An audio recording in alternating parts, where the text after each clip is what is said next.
The lights are a blinding white, hot and heavy. They beat down on the ring, making one person the center of the universe. Tonight, that person is Liv Morgan. She's done it. After all the years, all the doubt, all the times she was told no, she stands tall. Maybe it's a championship. Maybe it's the contract for the biggest match of her life. It doesn't matter what the object is. What matters is the feeling. The roar of 10,000 people all screaming her name. A single, unified wave of pure validation. This is it. This is the moment they always talk about. The culmination. She's crying, but they're not tears of sadness. They are tears of release. She looks out at the crowd, her face a mask of disbelief and gratitude. She mouths, thank you, to faces she can't see but whose energy she can feel. The commentators' voices are filled with triumph, telling her story, her journey, using words like finally and deserved. It's a perfect snapshot. The kind of moment that gets replayed in video packages for years. The story has reached its perfect, happy conclusion. She closes her eyes, just for a second, to soak it all in, to cement this feeling in her memory forever. The music is soaring. The crowd is on its feet. In this single frozen second, everything is perfect. And that second is when it all turned to ash. There is no music, no warning, no sound at all at first, except for the sudden, confused shift in the crowd's roar. It twists from celebration to a collective sharp gasp. Liv Morgan's eyes snap open, but she's looking at the crowd, confused by their confusion. She never sees it coming. A blur of motion from the barricade, a streak of fiery red hair and black leather.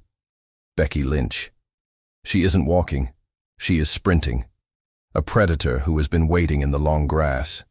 She vaults the top rope, and the attack isn't a wrestling move. It's an assault. Nobody expected this, not the crowd, not Liv, not even the officials. Becky tackles Liv from behind, and the impact is brutal. Fists, not forearms. She pulls Liv up by her hair and, with a terrifying, cold rage, smashes her face into the canvas. The referee, stunned, tries to intervene.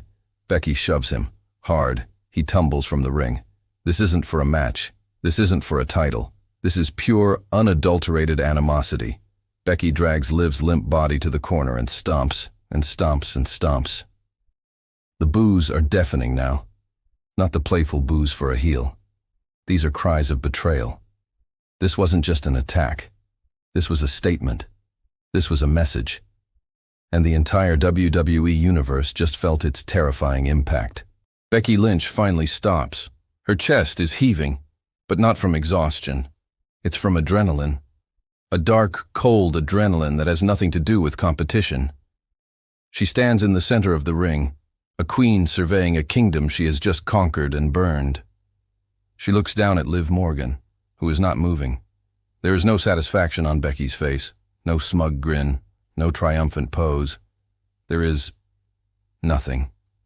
A void. Her eyes are like chips of ice. She turns slowly and looks at the crowd. She scans the front row. A young fan in a Watch Me t-shirt is visibly crying. Becky's eyes linger on the child for just a beat. She doesn't react. Backstage, we can only imagine the chaos. Producers screaming into headsets. Where did she come from? Is she supposed to be here? Get security, get agents. But in the ring, time is frozen. The agents and security who finally rush the ring, they hesitate. They stop at the ropes, unsure. Because this is Becky Lynch, this is the man. She isn't just a superstar, she's an institution, and she is looking at them with an expression that dares them to touch her. She holds her hands up, almost in surrender, but it's a mockery. She drops from the ring and walks, not runs, back up the ramp, never breaking her stare from the carnage she left behind. The silence she leaves is louder than any music. Now, the perspective shifts. We are with Liv. The white-hot lights are blurred. The roar of the crowd has become a dull, distant ringing in her ears. The first thing that registers is the pain. a sharp, searing fire in her shoulder, a throbbing ache in her ribs. But that physical pain is a distant echo compared to the confusion, the emotional betrayal. Becky. It had to be a mistake. Not Becky. Becky, who had been a rival, yes, but a mentor. Someone who had seen her potential. The trainers are around her, their voices muffled. Liv, can you hear me? How many fingers? She swats their hands away. The pity in their eyes is worse than the attack. She refuses the stretcher. Pride is a stubborn, powerful thing. She is helped to her feet, her arm hanging uselessly. The walk back up that long ramp is the walk of shame. The sympathetic applause from the crowd feels like salt in the wound. They aren't cheering a champion. They're pitying a victim. She crosses the curtain into the gray, sterile backstage world. The other superstars. They just watch. They part ways like she's carrying a disease. Some faces show sympathy. Others show fear. If Becky can do this to Liv, nobody is safe. The locker room door closes, and Liv slides down against it, finally alone with the pain and the one deafening question. Why? Before Liv Morgan even made it to the trainer's room, the digital world was on fire. The clip, shot from a dozen different cell phones, was already past 1 million views. The hashtag, "Why Becky Why?" wasn't just trending. It was the internet. The first wave was pure, unfiltered rage. Fans who had followed Liv's journey, who had seen her scratch and claw her way to this moment. They felt personally attacked. Becky is selfish. She can't stand anyone else having the spotlight. This is the most disgusting thing I've ever seen. It was a tide of hatred, all aimed at the woman who, just moments before, had been one of their greatest heroes. But then, the counterwave began. The loyalists, the man disciples, searching for a reason. Liv wasn't a real champion. Becky is just showing her ruthless aggression. This is what everyone said they wanted. The narrative split in two, and a bitter, toxic war began in the comment sections. Podcasts recorded emergency episodes. Wrestling journalists scrambled, texting sources who were just as clueless as they were. Was this planned? Was this a shoot? The line blurred, and that ambiguity was the fuel. Becky Lynch hadn't just attacked a person. She had attacked the fandom, forcing them to pick a side. And she sat at the center of the inferno, silent. Imagine the chaos in the executive offices. Phones are ringing, not just cell phones. Old school, landline phones that haven't been used in years. Network executives, sponsors, the board. The conversation is frantic, furious. What was that? You lost control of your show. Who authorized this?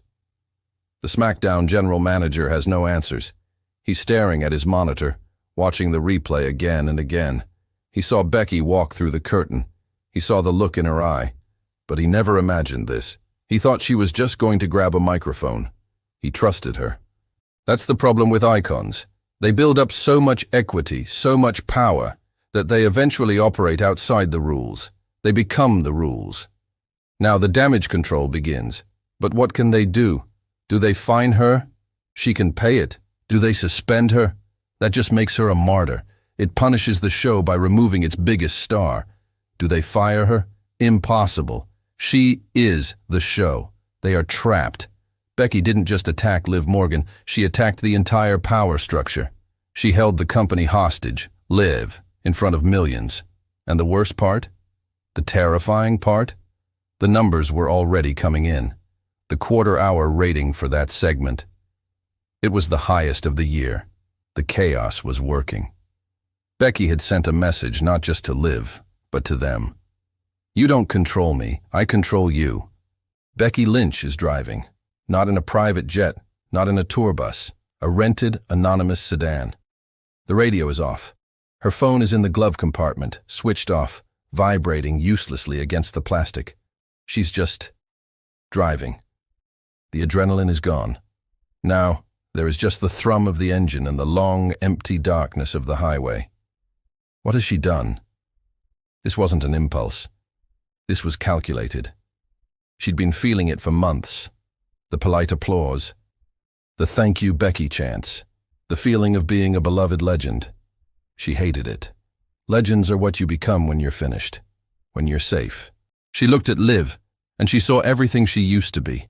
The hunger, the fire, the desperate, pure adoration of the fans. And she saw the weakness in it, the need for that adoration. She saw herself from 5 years ago, and she had to destroy it. Or maybe she was just jealous. That's the ugly thought that creeps in, that Liv had what she lost, genuine, untainted love from the crowd. Becky's love was now expectation, a burden. She drove to the top of the mountain, and now she's all alone. This attack, it was a desperate, violent attempt to feel something again, to feel the fire. But as she drives through the dark, the only thing she feels is the cold. She wanted to send a message, but she's starting to wonder if the message was just for herself. Liv Morgan is in a dark hotel room. The blinds are drawn. The trainer has confirmed it. A grade 3 AC joint separation. A concussion. She's out. Indefinitely. The physical diagnosis was quick. The emotional one will take a lifetime. The championship belt, the one she had worked her entire life for, sits on the hotel nightstand. It looks fake. Plastic. A prop. Becky didn't just take her out. She took the meaning out of her victory. She exposed her. She made her look like a fool at her own coronation. Every text message that comes in feels like pity. You'll get her back. You're still our champ. But is she? A champion doesn't get blindsided like that. A champion isn't left in a heap. A champion isn't crying. The doubt is a poison seeping into her. Was Becky right? Is she too soft for this? Does she rely too much on the fans? Did she really deserve it? Or was she just the feel-good story of the month? Becky's attack was a statement. It said, "You are not in my league. You are an imposter." And the worst part, the tiny, insidious voice in the back of Liv's mind, is starting to agree. This is the true injury. The broken bone will heal. The separated shoulder will mend. But the confidence, the belief that she truly, unequivocally belonged, that has been shattered into a million pieces. 2 weeks pass. 2 weeks of absolute silence. Becky is suspended. Liv is not on television. The speculation is rampant. And then a video leaks. It's not from a fan. It looks like security footage from the arena parking garage, dated the night before SmackDown. The timestamp is 11:52 p.m. It's grainy. There's no audio, but the figures are unmistakable. It's Liv Morgan, leaning against a rental car, and she's talking to Becky Lynch. It's not a fight. It looks desperate. Liv is animated, pleading. Becky is listening, her arms crossed, shaking her head. Liv grabs Becky's arm. Becky yanks it away, looking angry. Liv says something else, something that makes Becky stop. She looks at Liv, a long, hard look. She looks at the arena, then back at Liv. Then she nods. Once. A short, sharp, terrifying agreement. She gets in her car and leaves. Liv stays, leaning against the car, and slides down to the pavement, her head in her hands. The video cuts. The internet explodes again. This changes everything. This wasn't an ambush. This wasn't jealousy. This was a plan. The attack was requested. Liv knew. Why? Why would she ask for her own destruction? The narrative flips. The anger at Becky turns to confusion. The pity for Liv turns to suspicion. They had burned the whole thing down, together. The story was never about Becky versus Liv. It was about the machine itself. We, the audience, were just the witnesses. The attack wasn't the story. It was the distraction. That conversation in the garage, we can now see it for what it was. Liv, the new champion, had been pulled aside by an executive, told how to dress, what to say, told her revenge tour was over and her watch me era was done, that her time was provisional, that she was a placeholder, a feel-good moment, before the real stars took over.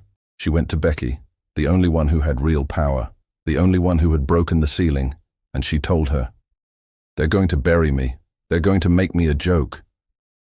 And Becky, seeing the truth, seeing the system was about to devour another passionate star, she made a choice.